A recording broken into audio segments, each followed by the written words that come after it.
भी किया है, युद्ध भी छेड़ा है, न्याय की गुहार भी की है। इसलिए आज मेरे कुछ विषय को रखने के पश्चात बहुत तफसील से उस विषय को माननीय मंत्री जी भी रखेंगे। आज का प्रेस कॉन्फ्रेंस बहुत ही गंभीर मुद्दे को लेकर है। बंगाल में क्या हो रहा है, आप में से हर कोई वाकिफ है। बंगाल की परिस्थिति, बंगाल का भ्रष्टाचार, बंगाल में दीदी की दादागिरी, यह आज पूरे भारतवर्ष में ही नहीं, विश्व में लोग देख रहे हैं। अभी ऑक्सफोर्ड में जाके ममता बनर्जी ने कहा कि मैं टाइग्रेस हूं। कोई टाइग्रेस कभी भ्रष्टाचार में लिप्त नहीं होता। कोई टाइग्रेस कभी अपने ही बच्चों का भक्षण नहीं करता है। जो वास्तविक लीडर होता है वो कभी पैसा मार करके, भ्रष्टाचार के और करप्शन के माध्यम से अपने ही लोगों को नर्क में नहीं भेजता है, उनका जिंदगी, उनके जीवन को नारकीय नहीं बनाता है। मगर बड़े दुख के साथ कहना पड़ रहा है कि ममता बनर्जी एवं उनकी सरकार ने बंगाल में जिस प्रकार से भ्रष्टाचार को अनलीश किया है, भ्रष्टाचार को खुलेआम छोड़ रखा है, आज उसका गाज लाखों लोगों के ऊपर पड़ा है। आप सबने देखा कल सुप्रीम कोर्ट, भारत का सर्वोच्च न्यायालय सुप्रीम कोर्ट ने बंगाल में जो स्कूल भर्ती घोटाला हुआ था, स्कूल भर्ती घोटाला 2016 से 2021 के बीच लगभग 23 से 24 लाख एप्लीकेंट बंगाल के अंदर टीचर और नॉन टीचिंग स्टाफ की पोस्ट्स जो एडवर्टाइजमेंट के माध्यम से निकली थी, उसमें उन्होंने अप्लाई किया था।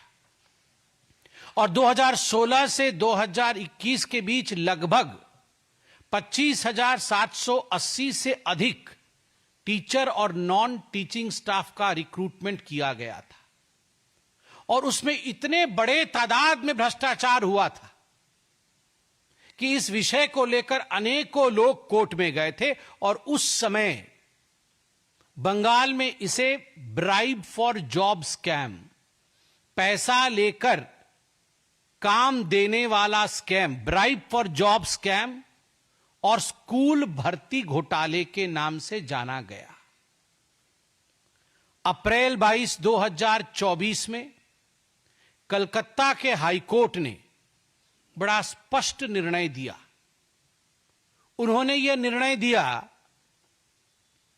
कि ये जो 25,780 रिक्रूटमेंट जिनकी हुई है, यह रिक्रूटमेंट प्रोसीजर फॉल्टी है, ये भ्रष्टाचार से मारा हुआ है, पैसा लेकर गलत तरीकों से ओएमआर सीट जो होती है, उस ओएमआर सीट जिसको कि ऑप्टिकल मार्क रिकॉग्नाइजेशन शीट कहते हैं, जब ये एग्जाम होता है तो इसकी शीट की इवैल्यूएशन होती है, उसको डिस्ट्रॉय कर दिया गया ताकि ये पता ना चले कि कौन सही है और कौन गलत है, ताकि जो सबसे नीचे के पायदान पे जिस कैंडिडेट का मार्किंग हुआ है उसको ऊपर लाके एक हायर रैंक में स्थापित किया जा सके।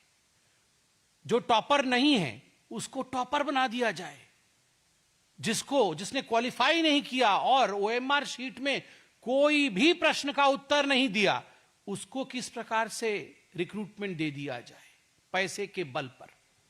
तो कलकत्ता हाईकोर्ट ने 22 अप्रैल 2024 में स्पष्टतः कहा कि इसे खारिज किया जाए, दूसरी बार अपॉइंटमेंट प्रोसेस शुरू की जाए और सबसे बड़ी बात सीबीआई की जांच हो। सीबीआई की जांच हो। आप याद करिए उस समय किस प्रकार ममता बनर्जी और उनके जो साथी हैं टीएमसी के, सीबीआई के खिलाफ, ईडी के खिलाफ अनर्गल बयानबाजी कर रहे थे। सीबीआई कैसे राज्य में प्रवेश नहीं करे। और ये जो इंडी अलायंस वाले हैं सब भ्रष्टाचारी, ये सारे भ्रष्टाचारी मिलकर हम कर्नाटक में सीबीआई को घुसने नहीं देंगे, हम बंगाल में सीबीआई को घुसने नहीं देंगे, जहां कांग्रेस शासित राज्य या इंडी के गठबंधन के लोग हैं वहां सीबीआई नहीं घुसेगी। क्यों नहीं घुसेगी? क्योंकि वहां हम डाका डालेंगे, हम वहां चोरी करेंगे और हमारी चोरी सीना जोरी के दम पर होगा, कोई हमें पकड़ने की हिम्मत नहीं करेगा। और कल सुप्रीम कोर्ट ने chief justice of India Sanjeev Khanna और जस्टिस संजय कुमार की बेंच ने अपना फाइनल जजमेंट सुनाया। जब हाई कोर्ट ने यह जजमेंट दिया था खारिज करने का, तो 126 एप्लीकेंट गए थे सुप्रीम कोर्ट में अपना एप्लीकेशन दायर करने के लिए, अपील दायर करने के लिए कि हाई कोर्ट के इस जजमेंट को खारिज कर दिया जाए।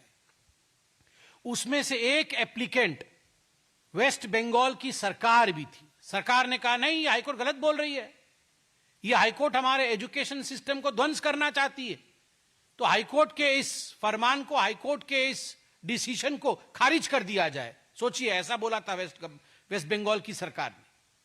सुप्रीम कोर्ट ने उस समय स्टे ऑर्डर दिया कि ठीक है, अभी स्टे करिए, हम पूरे तफसील से स्टडी करेंगे।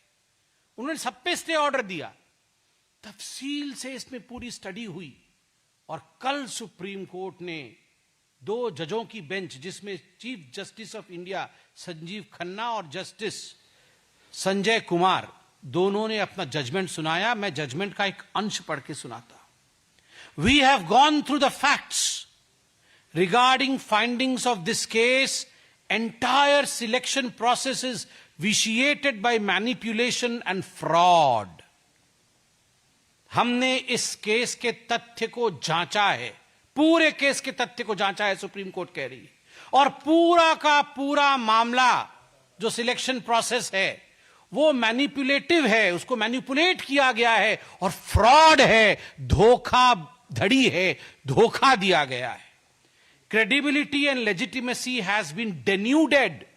Credibility और legitimacy की धज्जियां उड़ गई हैं। किसकी credibility और किसकी legitimacy की धज्जियां उड़ी है?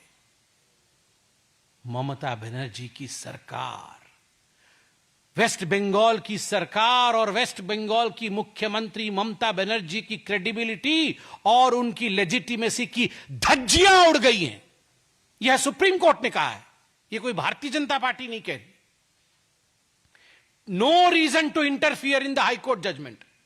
सुप्रीम कोर्ट ने कहा कोई कारण नहीं है कि जो हाई कोर्ट की जजमेंट है उसमें हम इंटरफियर करें। हाई कोर्ट ने ठीक कहा है, tainted candidates must be terminated. 23 lakh से 24 लाख युवकों ने, युवतियों ने दिन रात पढ़ाई करके एप्लीकेशन भरा कि हम टीचर बनेंगे, नॉन टीचिंग स्टाफ में जाएंगे, हमारा जीवन आगे बढ़ेगा, बूढ़ी मां बाप को हम पालेंगे। और अंततः आपने पैसे लेकर 5 से 15 लाख रुपए तक या उससे ज्यादा पैसे लिए गए, मैं उस पर भी आऊंगा, एक एक कैंडिडेट से, और पैसे के दम पर आपने ये जो भर्ती किया है, ये टेंटेड कैंडिडेट्स को टर्मिनेट करना होगा, ये सुप्रीम कोर्ट ने कहा। Appointments were result of cheating and fraud. ये जो अपॉइंटमेंट हुआ है ये चीटिंग और फ्रॉड के नतीजे से हुआ है, धोखेबाजी से की गई है। यह सुप्रीम कोर्ट ने कहा है, यह कोई भारतीय जनता पार्टी नहीं कह रही है। आप सोचिए, अगर किसी और मुख्यमंत्री के लिए ऐसे शब्दों का उच्चारण डिस्ट्रिक्ट कोर्ट भी कर दी होती तो हाय हंगामा मच जाता। राहुल गांधी पजामा और टी शर्ट में ही आ जाते पार्लियामेंट। वो आए भी थे शायद कल परसों। वो पजामा टी शर्ट में आके बोलते डेमोक्रेसी खत्म हो गई, हत्या हो गई डेमोक्रेसी की, मुख्यमंत्री को गिरफ्तार करो, अरेस्ट करो, हिटलर है। कहां है भैया राहुल गांधी? कहां हो आप? कहां है ये इंडी वाले? आओ ना। ये डिस्ट्रिक्ट कोर्ट ने नहीं, सुप्रीम कोर्ट ने बताया है। और ऐसे रिक्रूटमेंट स्कैम्स के लिए, याद करिए, हरियाणा में पूर्व में मुख्यमंत्री जेल गए हैं, जेल। दीदी जेल जाएंगी, अलबत्त जाएंगी। हिंदुस्तान में कानून का शासन है, और एक बार हमारी सरकार बनेगी बंगाल में, the full force of law will come upon Mamata Banerjee. पूरा फोर्स जो कानून का है, नैतिकता का है, भारत के संविधान का है, उसके मुताबिक जिन लोगों ने हजारों लाखों लोगों के जीवन को नारकीय बनाया है, उनको दुख दिया है, प्रताड़ना दी है, वो जेल के सलाखों के पीछे होने ही चाहिए। मैं आज न्यूज में देख रहा था, कितने लोग रो रहे हैं, कितनी टीचर्स रो रही हैं। उनका घर बर्बाद हो रहा है।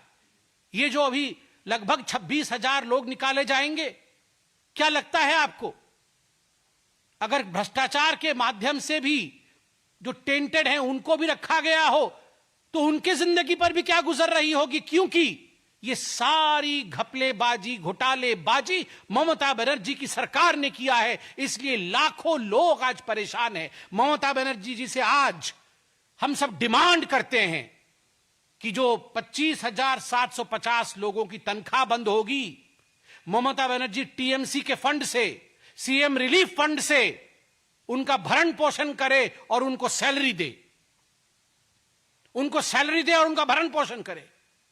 और ममता बनर्जी ने कल कहा है सुप्रीम कोर्ट के इस जजमेंट के पश्चात कि ह्यूमैनिटेरियन ग्राउंड में, ऐसे ह्यूमैनिटेरियन तो ग्राउंड तो वो समझती ही नहीं, ह्यूमैनिटेरियन ग्राउंड पे मैं सुप्रीम कोर्ट की जजमेंट को नहीं मानूंगी।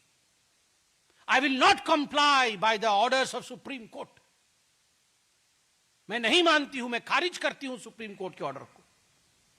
मेरा सुप्रीम कोर्ट से भी सविनय निवेदन है कि ऐसे विषयों को सुओ मोटो उठाना चाहिए और contempt of court Mamata Banerjee और तृणमूल कांग्रेस की सरकार पर लगना चाहिए। किसी मुख्यमंत्री की हिम्मत हो सकती है ऐसे, वो सुप्रीम कोर्ट के लिए कहे कि हम सुप्रीम कोर्ट के ऑर्डर को नहीं मानेंगे? This is Hitlership. यह होता है डिक्टेटरशिप, यह होता है हिटलर बनना।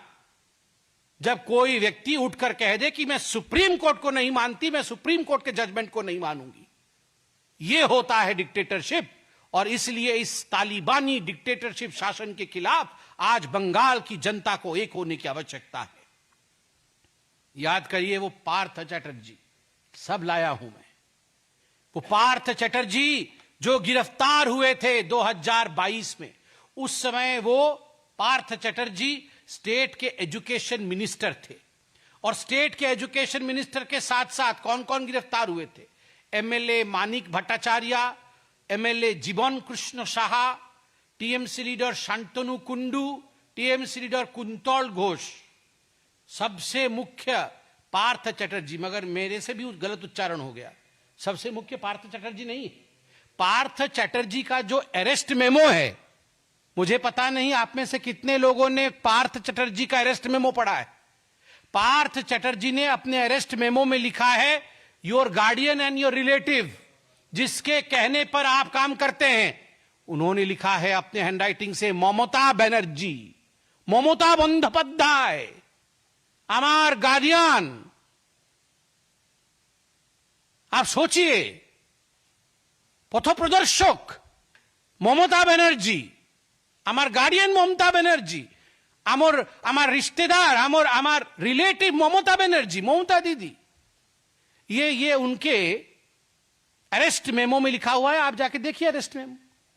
अरे जो पथ प्रदर्शक है, जो मार्गदर्शक है, जिसके कहने पर आपने ये घोटाला किया, वो पार्थ चैटर्जी जेल के अंदर है, तो दीदी जेल के अंदर क्यों नहीं?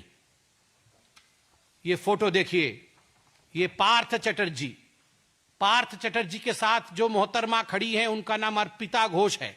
आप सब जानते हैं अर्पिता घोष उनकी एसोसिएट थी। और ये जो नोटों की गड्डी 2 बार रेड हुए और कुल मिलाकर के 49 करोड़ रुपया, अर्पिता मुखर्जी, ये अर्पिता मुखर्जी उनकी एड है, क्लोज एड। अर्पिता मुखर्जी के घर में भी रेड हुए, अनेकों और जगह रेड हुए। 49 करोड़ रुपए ईडी ने रिकवर किया इस रेड में। अभी जो मैंने बताया अरेस्ट मेमो में क्लोज रिलेटिव एंड मार्गदर्शक, देखिए ये चिन्ह दोनों मार्गदर्शक से मार्गदर्शन ले रहे हैं। आप देखिए फोटो अच्छे से देखिए, इसको छापिए भी। ये देखिए क्या करना होगा, पूछ रही हैं दीदी से पार्थ जी पूछ रहे हैं, दीदी बोल रही है सब घोटाला करो, ये पैसा टीएमसी में जमा करो। यही बात हो रहा है यहां। देखिए, ये देखिए वही चल रहा है दोनों के बीच खुसुर फुसुर, किस प्रकार करोड़ों रुपए हथियाया जाए। ये दोनों देखिए जरा, गार्डियन एंड क्लोज रिलेटिव दोनों की फोटो। और ये देखिए, जनता की गाढ़ी कमाई और जनता की गाढ़ी कमाई के क्या यहां हश्र किया गया है। अरे ऐसे तो हमारे घर में झाड़ू मारेंगे तो गंदा कागज भी इतना नहीं निकलेगा। मतलब अभी गंदा कागज भी इतना नहीं निकलने वाला है। और हम लोग सब पॉलिटिकल लोग हैं, हमारे घर कई अखबार आते हैं, हम अखबार का ढेर भी लगा देना 1 महीना का तो भी इतना नहीं लगेगा। और ये सब 2-2 हजार रुपए के नोट है। आप देखिए, देखिए जरा, 49 करोड़ और न जाने कितने कितने कहां छुपा रखे होंगे, इलेक्शन में बांट दिए होंगे। और ये किसकी खून पसीने की कमाई है? ये वो जो 24 लाख एप्लीकेंट आए थे, उन 24 लाख एप्लीकेंट की खून पसीने की कमाई है, खून पसीने की कमाई। मुझे अब सिर्फ इतना कहना है कि Mamata Banerjee has no right to stay in power now. Mamata Banerjee को कुर्सी छोड़ना होगा। ममता बनर्जी को रेजिग्नेशन देना ही होगा। वो ह्यूमैनिटेरियज्म की बात करती है, मानविकता की बात करती है, मां माटी मानुष की बात करती है। अगर उनमें इतना भी तनिक भर भी कहीं सेंस ऑफ रेस्पॉन्सिबिलिटी बाकी है तो तुरंत आज के आज ममता बनर्जी को रेजिग्नेशन दे देना चाहिए, नंबर 1। नंबर 2, स्पष्ट रूप से हम कहना चाहते हैं, जिन लोगों को निकाला जाएगा उन लोगों को तनख्वाह देने का काम ममता बनर्जी की सरकार करे।